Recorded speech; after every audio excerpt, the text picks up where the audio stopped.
हम लोग फिर ऑनलाइन आ गए हैं।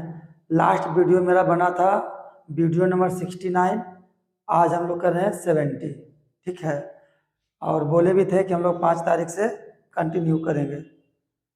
वीडियो नंबर 69 तक हम लोग ऑर्थो सेंटर कर चुके थे। 69 तक ऑर्थो सेंटर कर चुके थे, आप देख लीजिएगा। और नया साल नए जोश के साथ हैप्पी न्यू ईयर आप सभी को। आइए हम लोग ऑर्थो सेंटर का बात करेंगे। ऑर्थो सेंटर का हिंदी होता है लंब केंद्र। लंब केंद्र।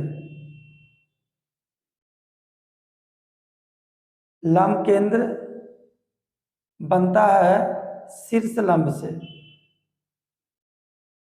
शीर्ष लंब से। ऑर्थो सेंटर का हिंदी हुआ लंब केंद्र। लंब केंद्र बनता है शीर्ष लंब से। और शीर्ष लंब का मतलब होता है किसी भी ट्रायंगल में शीर्ष से सामने वाली भुजा पर डाला गया लंब को ही हम लोग बोलते हैं शीर्ष लंब। शीर्ष लंब का यूज करके हम लोग बनाएंगे लंब केंद्र। पहले ये हम लोग जान लेते हैं कि लंब केंद्र के बारे में वीडियो नंबर 68 में चर्चा भी किए थे। यहाँ भी थोड़ा सा कर दे रहे हैं। लंब केंद्र का 3 कंडीशन होता है। लंब केंद्र का 3 कंडीशन होता है। कंडीशन नंबर फर्स्ट, पहला कंडीशन क्या है? लंब केंद्र हमेशा त्रिभुज के अंदर रहेगा। कहीं भी होगा त्रिभुज के अंदर। तो जिस त्रिभुज के अंदर रहेगा उस त्रिभुज का नाम होगा एक्यूट एंगल ट्रायंगल, मतलब न्यून कोण त्रिभुज। न्यून कोण त्रिभुज। न्यून कोण त्रिभुज में एक्यूट एंगल ट्रायंगल में जो लंब केंद्र होगा, ऑर्थो सेंटर होगा, वो हमेशा त्रिभुज के अंदर। दूसरा कंडीशन है राइट एंगल ट्रायंगल में, मतलब समकोण त्रिभुज में। समकोण त्रिभुज में लंब केंद्र या ऑर्थो सेंटर जो होगा, जहां पर दोनों भुजा लंब बनाता है ना, उसी कटान बिंदु पे, जहां पर 90 डिग्री का कोण बनता है, जिस बिंदु पर 90 डिग्री का कोण बनता है, इसी बिंदु पर रहेगा क्या? लंब केंद्र।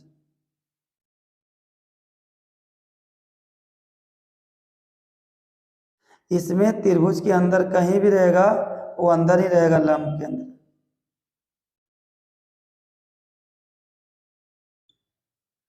तीसरा कंडीशन है लंब केंद्र का पहला कंडीशन, दूसरा कंडीशन, तीसरा कंडीशन है त्रिभुज के बाहर रहेगा। किसमें?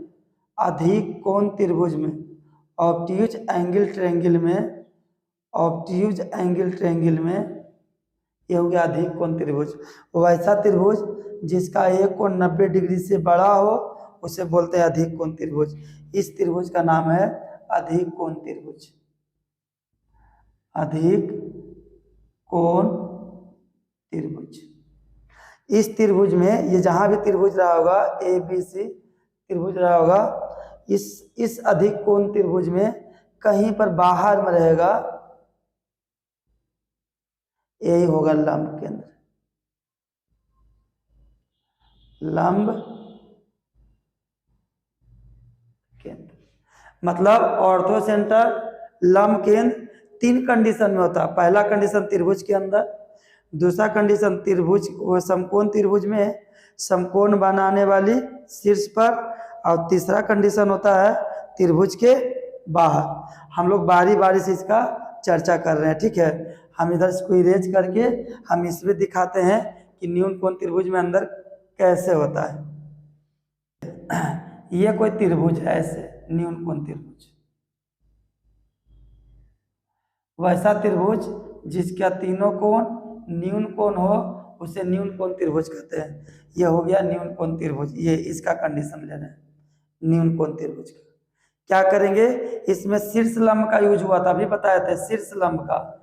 शीर्ष लंब का, शीर्ष लंब का मतलब इसके किसी भी वर्टेक्स से शीर्ष से ओपोजिट भुजा पर परपेंडिकुलर डालना है। ऐसे यहां बन गया 90 डिग्री, इस पॉइंट का नाम रख दिए डी। तो एडी जो हुआ इसी एडी का नाम है, एडी का नाम है शीर्ष लंब।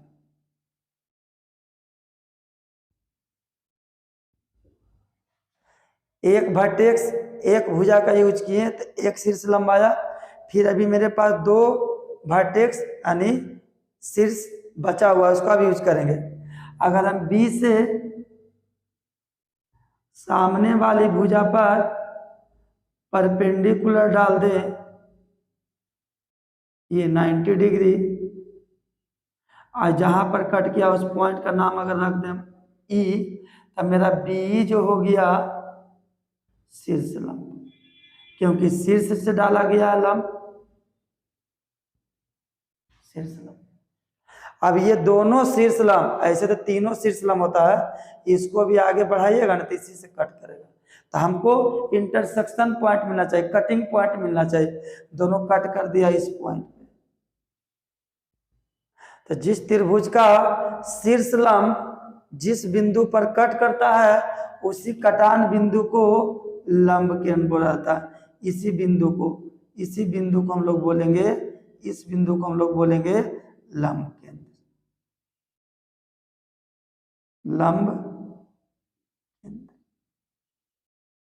इसका एक प्रॉपर्टीज भी पढ़ना था कि जहां से दो शीर्ष लंब कटिंग होता है वहीं से तीसरा शीर्ष लंब पास करता है। ऐसे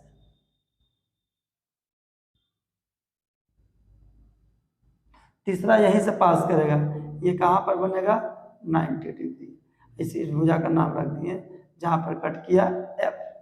तो तीनों शीर्ष लंब जिस बिंदु पर कट करता है उस कटिंग पॉइंट को ही हम लोग बोलते हैं लंब केंद्र या ऑर्थो सेंटर, लंब केंद्र या ऑर्थो सेंटर। अब हम लोग बात करेंगे, ये तो मेरा न्यून कोण त्रिभुज में हो गया, न्यून कोण त्रिभुज में मेरा बन गया जो हम आपको बताए थे कि लंब केंद्र त्रिभुज के अंदर होता है, वो अंदर दिख रहा है, ये देखिए। अब जो हम बनाने वाले हैं समकोण त्रिभुज में लंब केंद्र कहाँ होता है, इसका चर्चा हम थोड़ी देर के बाद करते हैं, ठीक है।